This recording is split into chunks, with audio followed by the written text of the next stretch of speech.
Bonjour à tous. Donc, je suis content aujourd'hui de venir vous présenter le résultat d'un superbe travail en partenariat avec Cosmos. Et là, on va vous faire un retour d'expérience. Je vais vous présenter le saisie, puis ensuite, on va, on va présenter le contexte, la démarche, la mise en œuvre, un retour d'expérience, et puis les projets qui vont suivre, les projets qui vont suivre derrière. Et à la fin, on conclura par une petite démonstration. Donc le CESI, c'est une association loi 1901 qui est spécialisée dans la formation professionnelle et dans l'enseignement supérieur. C'est une société qui existe depuis 1958, qui a été créée à l'origine par des grandes entreprises pour justement développer la formation professionnelle et former ses cadres, parce qu'à cette époque-ci, la formation professionnelle n'était pas développée et qu'il était nécessaire pour les grandes entreprises comme Renault, Lafarge ou d'autres de pouvoir transformer ces techniciens en ingénieurs. Donc l'essence du CESI, c'est une école d'ingénieurs en alternance et en apprentissage, et qui s'est transformée ensuite et qui s'est élargie vers des écoles d'informatique, vers des écoles, vers de la formation académique. Voilà. Donc on a maintenant une école d'ingénieurs avec 6 titres, des masters spécialisés, des formations professionnelles. Et on forme à peu près 20 000 étudiants par an sur 25 centres répartis sur toute la France. Donc voilà un peu pour le CESI. Donc maintenant le contexte du projet ENT. Donc le CESI n'avait pas, il y a de ça encore 2 ans, au moment où je suis arrivé comme DSI dans cette entreprise, n'avait pas un outil fédérateur entre ses salariés, ses apprenants, ses tuteurs, ses enseignants, ses pilotes de formation et les tuteurs entreprises également. Donc la démarche a été vraiment de créer une plateforme métier orientée vers le client, puisque le choix du schéma directeur était de repositionner le client au centre du système d'information. Donc l'enjeu était de développer la notoriété à travers cet outil, un outil moderne qui permettait aussi de fidéliser et puis de convertir de nouveaux prospects en clients. Donc le CESI, comme je l'expliquais, c'est plusieurs marques, plusieurs centres, plusieurs modalités de formation. On a de la formation académique, de la formation initiale, de la formation professionnelle, de la formation continue, de l'apprentissage, de l'alternance. On a un peu le couteau suisse de la formation, on a un peu tous les types de formations possibles. Tout ça réparti sur 4 marques, donc avec des visibilités, enfin des visions, des objectifs différentes. Et donc la difficulté, mais aussi tout l'enjeu de ce projet, c'était de fédérer tout cet univers un peu cosmopolite autour d'une vision unique et d'un outil unique, voilà, qui permettait de donner une identité forte du groupe plutôt que de voir ces différentes modalités d'apprentissage. Donc comme je disais, l'ENT est positionné au centre du système d'information. Donc mon premier boulot quand je suis arrivé comme DSI, mais comme tout DSI, c'est de revoir le schéma directeur de l'entreprise et de donner une dimension transformation numérique à l'entreprise. Donc l'ENT a 2 vertus pour faire ça finalement, c'est qu'il offre un socle technologique pour diffuser des applications sous un format, je dirais, universel, et donne aussi une interface universelle puisque un ENT, ça présente des applications dans un environnement numérique qui n'est pas lié au device. On peut très bien le consulter sur du téléphone portable, que sur de la tablette, que sur de l'ordinateur. Donc le but du jeu, comme c'est écrit, l'objectif, c'était vraiment au moment de la vente du projet en interne, c'était vraiment d'offrir un projet innovant, moderne, qui apporte de la notoriété et qui permet aussi d'ouvrir le système d'information à l'ensemble des parties prenantes du groupe. Donc forcément, l'ENT, c'est pas le début du système d'information, il existait, il a fallu l'intégrer dans un environnement existant qui, pour notre part, est essentiellement tourné vers du Microsoft, parce qu'on a un très fort partenariat Microsoft en termes de formation, et également une culture du développement interne. Donc il fallait qu'on trouve un outil qui soit capable à la fois d'apporter des briques fonctionnelles pré-packagées, mais aussi d'avoir une ouverture suffisante pour qu'on puisse par la suite ajouter des fonctionnalités. Voilà, donc le CESI offre, comme c'est indiqué, de nombreux services numériques, hein. Donc il y avait aussi cette interconnexion qui était nécessaire, cette interopérabilité entre les services numériques déjà offerts, comme des services de laboratoire de langue, des services de LMS à travers Moodle ou d'autres produits, et ce portail numérique finalement. Donc la cible, hein, si on récapitule par rapport à ce que je vous ai dit, donc on voulait une solution ouverte, éprouvée, robuste, paramétrable, interopérable, et aussi scalable, puisque le CESI est une société qui se développe régulièrement, mais c'est le secteur de la formation qui va dans ce sens-là, on a une volonté de croissance assez importante, et dans ce sens, il fallait une solution qui soit capable de nous accompagner dans notre développement. Une maîtrise des problématiques d'identification. Avant ce projet, nous n'avions pas de solution SSO ou de connexion mutualisée, malgré un fort besoin, et donc c'était l'occasion pour nous d'offrir à travers un portail unique une connexion unique également. Donc ça, c'était une attente très forte au niveau des utilisateurs. Et une expérience avérée du monde de l'enseignement. Donc là, finalement, on cherchait un partenaire qui était capable, par son expérience, par les projets qu'il avait déjà menés, de nous apporter aussi de la valeur ajoutée à ce projet, c'est-à-dire de nous apporter des expériences, des pratiques qui faisaient aussi évoluer le système d'information du CESI. Donc c'est pas seulement mettre un nouvel outil, mais c'est mettre un nouvel outil avec des nouveaux services, avec de la plus-value. Voilà, donc comment on s'y est pris pour réaliser ce projet, comment ça s'est déroulé. Donc bien sûr on a fait un appel d'offres, hein, on a consulté plusieurs partenaires, on a fait une pré-consultation, ensuite une consultation. Et finalement on a choisi Cosmos pour des raisons évidentes. D'une part par leur grande expérience sur le domaine. C'est-à-dire que quand on regarde leur expérience à côté du CESI, ils sont également fournisseurs de solutions pour Illico, par exemple, pour l'UNICEF, pour le CNAM ou pour l'ENSAM. Et donc c'est des volumes importants. Nous on cherchait quelqu'un qui avait l'expérience de volume et qui était capable d'absorber une charge suffisamment importante. Ensuite, il fallait bien sûr que l'offre, hein, réaliste. Moi j'assimile un projet ENT à un projet ERP. Donc on est à peu près dans le même contexte, c'est-à-dire qu'on attaque tous les utilisateurs du système d'information, on l'ouvre, on l'élargit, on a les mêmes problématiques en termes de déroulement de projet, avec des phases, avec des phases de cadrage qui sont finalement réajustées en fonction de l'avancement, en fonction des capacités de l'outil. On est à peu près dans le même style de risque en termes de mise en œuvre. C'est pas pour ça que c'est pas...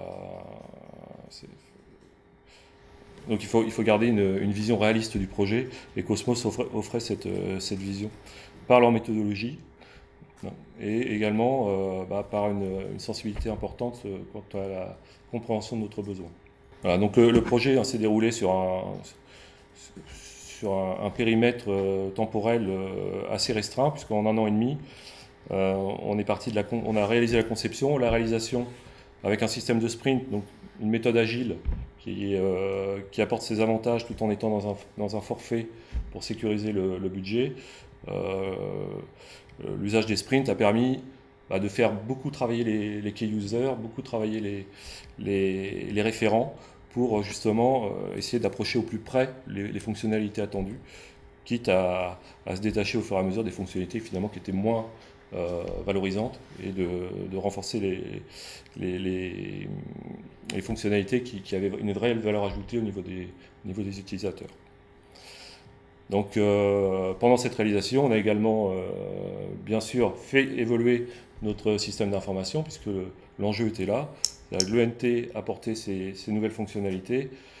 Au niveau du SI, il fallait de notre côté que nous fassions avancer les fonctionnalités du système d'information au niveau ERP de façon à avoir une intégration maximale.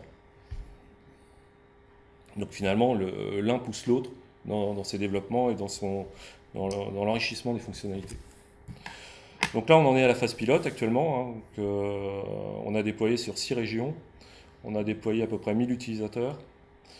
Et on est en train de préparer la phase de déploiement qui aura lieu à la rentrée 2016.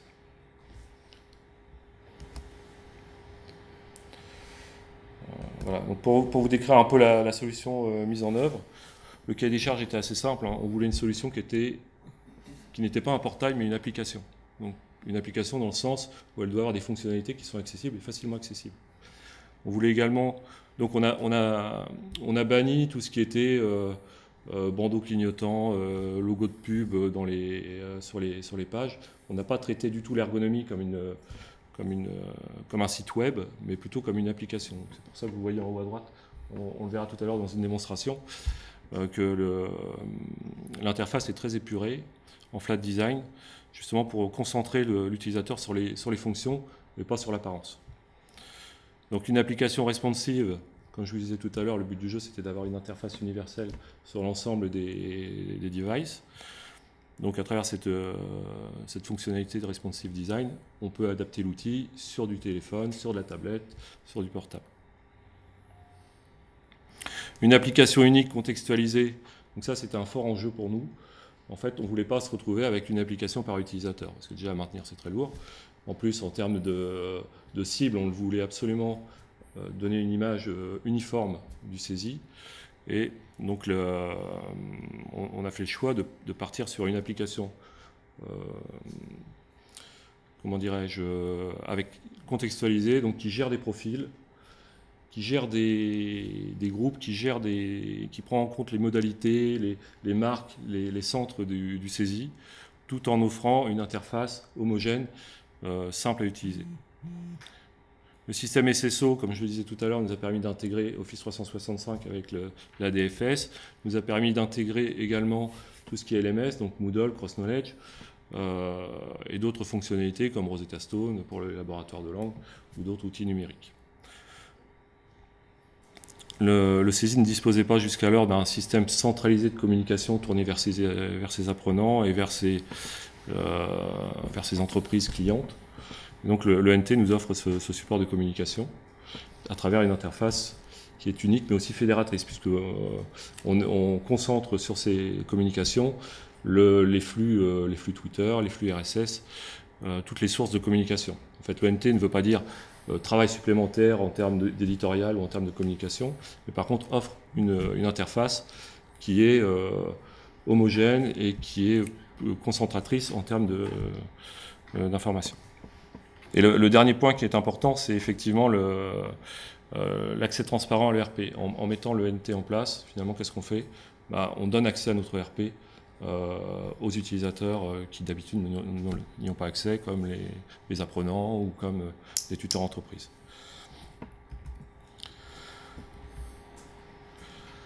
Donc, si je dois faire un retour d'expérience, et comme je le disais en introduction, c'est un projet qui s'est très bien passé, puisque donc là on en est à la phase pilote et on a une bonne visibilité sur la finalisation du projet. Le planning, tel que je vous l'ai présenté tout à l'heure, il a été respecté de bout en bout. On a su faire les choix, et on a su être conseillé aussi pour faire les bons choix, pour obtenir les fonctionnalités principales sans dénaturer le projet et sans avoir de fuite dans le planning. D'ailleurs, c'est un point qui a été soulevé par la direction générale, parce que c'est la première fois qu'il y avait un projet informatique qui ne dérivait pas de trop, donc ils étaient contents de ce résultat. Les coûts maîtrisés également, puisque le planning étant maîtrisé, et on a su rester dans l'enveloppe initiale. Une ambiance projet sereine, constructive, fédératrice. La problématique du saisie multimarque, multimodalité, finalement on a un peu des visions différentes selon la marque, selon la modalité de formation. Les gens qui travaillent dans la formation initiale académique n'ont pas la même vision que les gens qui travaillent dans la formation professionnelle. Ne serait-ce que le langage n'est pas le même, les structures non plus.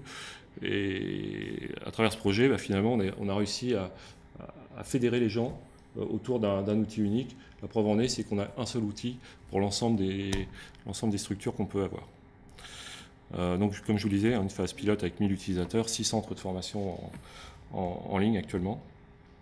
Voilà, et les 20 000 étudiants seront lancés dès septembre 2016, au fur et à mesure de l'ouverture des sessions de formation. Donc, les perspectives. Donc, forcément, là, on a loti le projet pour justement respecter le planning.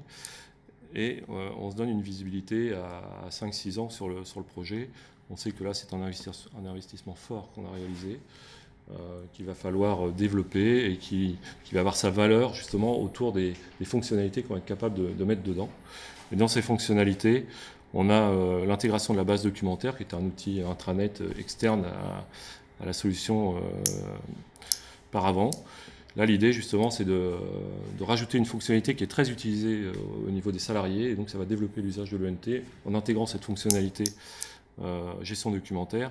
Et en plus, on apporte vraiment de la valeur ajoutée, puisque là, on va travailler avec des moteurs de recherche type Google, alors qu'avant, on était plutôt dans de la GED, plutôt avec des classements documentalistes. L'application mobile, donc ça, c'est un point qui est très attendu également, on le voit dès les pilotes. Les étudiants nous font le retour qu'une application mobile, ne serait-ce que pour avoir l'interactivité avec les notifications, avec les alertes, ce serait un point positif. Le journal de bord, qui est également là, qui va donner une vision, je dirais plus entreprise du CESI, puisque le journal de bord est essentiellement tourné vers le suivi de l'apprenant dans l'entreprise, et donc ça va être la vitrine du CESI dans l'entreprise, chez ses clients. Ça, c'est un point important. Même difficulté que pour le LO1, c'est fédérer les gens autour d'une vision commune, autour d'outils communs, puisqu'actuellement, ils ont chacun leur outil, puisque ce sont des outils papier. Et là, le but de ce livret de bord, c'est d'avoir une vision commune et une image unique du CESI pour l'ensemble de ces marques. Voilà. Et puis ensuite, on poursuit la dématérialisation, puisque le but de l'entreprise numérique, c'est d'avoir le maximum de flux, de processus dématérialisés, donc avec la gestion des intervenants et les e-procédures.